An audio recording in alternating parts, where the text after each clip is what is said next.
कृष्णपक्ष एकादशी और शुक्लपक्ष एकादशी भावे मासरे ए दुई एकादशी पालन करा जायथाय।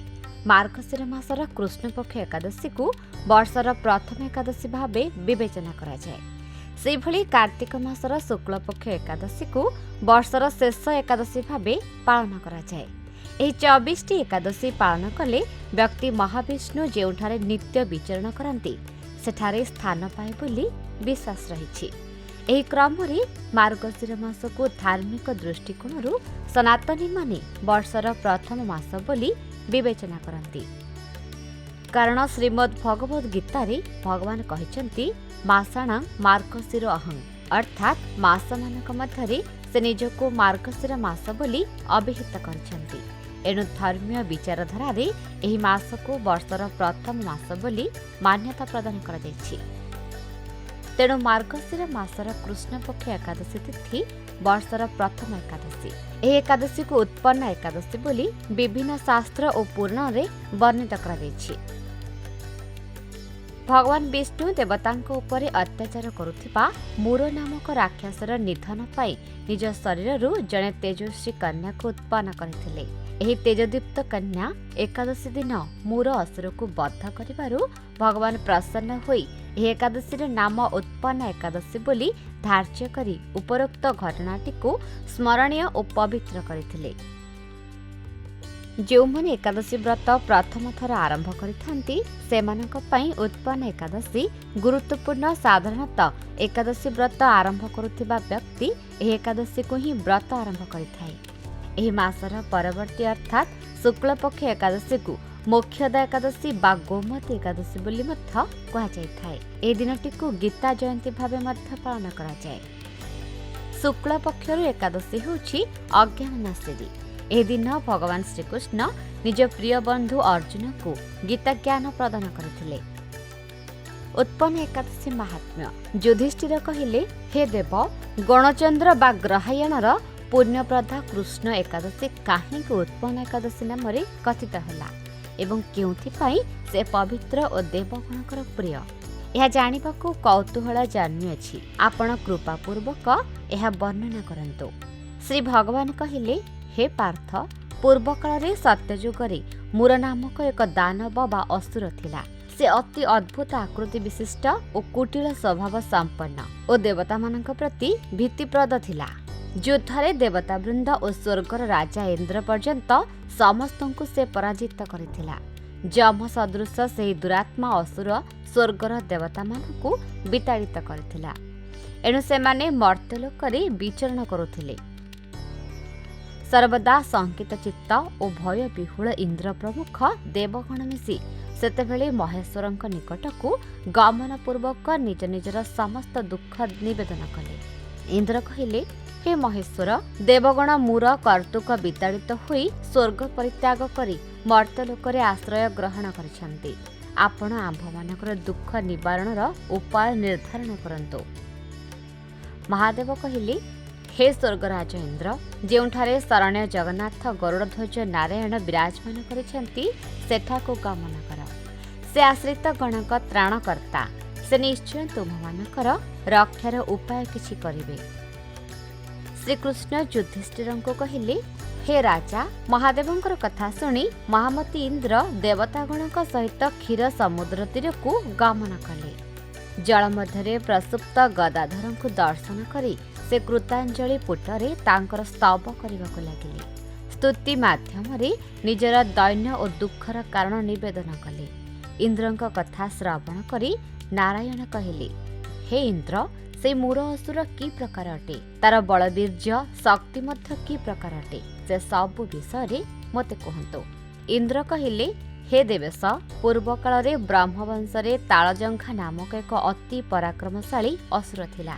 तार पुत्र मूर नामक असुर अति बलशाली, अति भयंकर और देवतागणकर मध्य भीति उत्पादनकारी।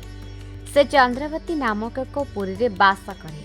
स्वर्गरु आंभमानଙ୍କୁ विताड़ित करी से स्वजाति मध्यरु काहाकु राजा काहाकु अन्यान्य दिगपाल रूपे अधिष्ठित करी देवलोक को संपूर्ण भावे अधिकार करिअछि। तार प्रबल प्रताप रे आम्भेमाने मर्त्यरे विचरण करुअछु। इंद्रଙ୍କ कथा शुणी नारायण कोपविष्ट हेले एवं देवतागणकर भीतिप्रद ए दुष्ट दैत्य को बद्ध करिबि। एहा कही देवतागणक सहित चंद्रावतीपुर को गमन कले। से दैत्यराज नारायण को दर्शन करी पुनः पुनः गर्जन करने को लगिला।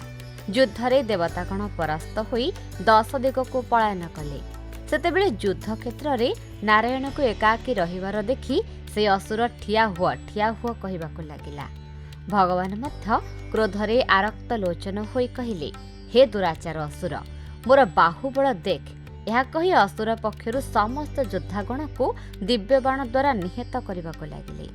सेतेबेले सेमाने भयरे विह्वल होई विभिन्न दिगरे पलाइबाको लागिले।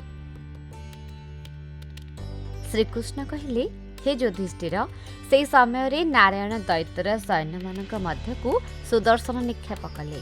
तद्वारा शह शह सैन्य निहत हेले। केवल मूर असुर युद्ध करुथिला। से अस्त्र युद्धरे नारायण को मध्य परास्त कला। सेतेबेले नारायण दैत्य सहित बाहु युद्धरे प्रवृत्त हेले। एहिपरि दिव्य परिमाण रे हजार हजार वर्ष युद्ध करी मध्य ताहाको परास्त करिबारे असमर्थ होई से विशेष चिंतान्वित होई बदरिकाश्रम को गमन कले। सेठारे एक द्वार विशिष्ट 12 योजन विस्तृत सिंहावती नाम रे गोटे गुंफा अछि।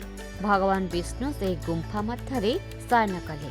से दैत्य मध्य तांकर पश्चाधावन करी गुंफा मध्यरे प्रवेश कला एवं विष्णु को निद्रा जाइछंती बोली मन कला। से एथिरे अतिशय आनंदित हैला एवं भाबिबाको लागिला, मो सहित युद्धरे परास्त होई एठारे गोपन सोई रहिछि। मो अवश्य एही दैत्य अरिकु बद्ध करिबि। हे युधिष्ठिर, असुरर ए प्रकार चिंता संगे संगे श्री विष्णुଙ୍କ शरीरରୁ गोटे कन्या जात हैला। एही कन्याटी हैला उत्पन्न एकादशी। से रूपवती, सौभाग्यशालिनी और दिव्य अस्त्र शस्त्र धारिणी विष्णु तेजांसं संभूता बोली से महापराक्रमशालिनी थिला। दानवराज से स्वरूपिणी देवी सहित तुमुल युद्धरे प्रवृत्त हैला। किछि समय युद्ध परे देवींकर हुंकार द्वारा असुर भस्मसात होइगला। एहा परे विष्णु जाग्रत होई से भस्मीभूत दानव को देखि विस्मयाविष्ट हेले। विष्णु कहिले, महापराक्रांत उग्रमूर्ति मोर परम शत्रु एही मूर दानव को किए बद्ध कला? मोर प्रति करुणावशत जे एहाकू हत्या करछंती से निश्चय प्रशंसनीय कार्य करछंती। से कन्या कहिले, देवता, गंधर्व, यक्ष, उरग, राक्षसगण सह इंद्र को ही दानव जय करी स्वर्गरु विताड़ित करछंती। संप्रति मु देखिले जे प्रसुप्त भगवान श्रीहरि पछरे धाई एठाकू आसिछंती। से त्रिलोक संहार करिब एहा भाबी मु ताहाकू बद्ध करियछि। कन्यार कथा शुणी विष्णु कहिले, मु जहा सहित युद्धरे परास्त होइछि तुम्भि किपरि ताहाकू बद्ध कल? एकादशी नामक से कन्या कहिला, हे प्रभु, आपणक अनुग्रहरु ही मु ताहाकू बद्ध करबाकू समर्थ होइछि। भगवान कहिले, मु ही त्रिलोकरे देवता और ऋषिगण को अनंत वर प्रदान करियछि।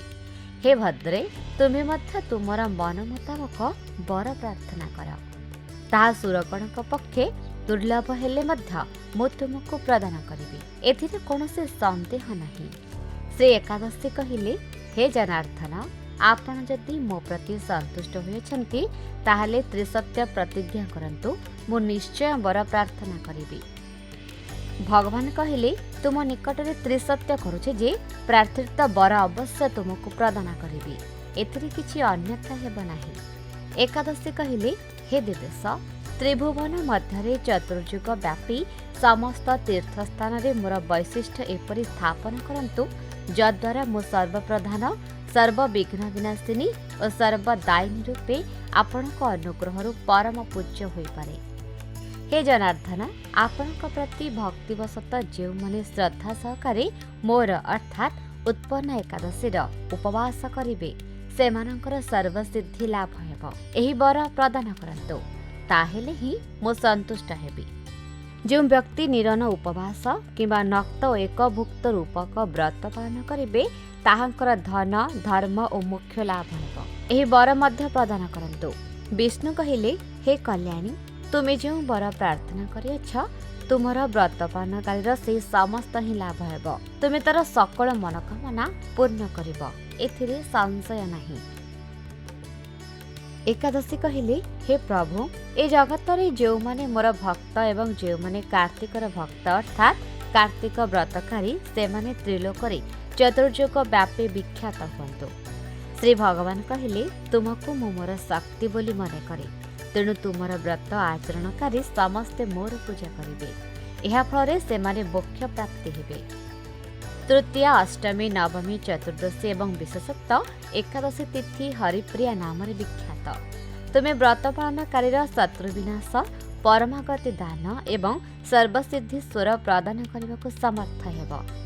श्रीकृष्ण कहिले, हे कुंती नंदन, विष्णु उत्पन्न एकादशी को त्रिसत्य पूर्वक वरदान करी अंतर्हित हेले।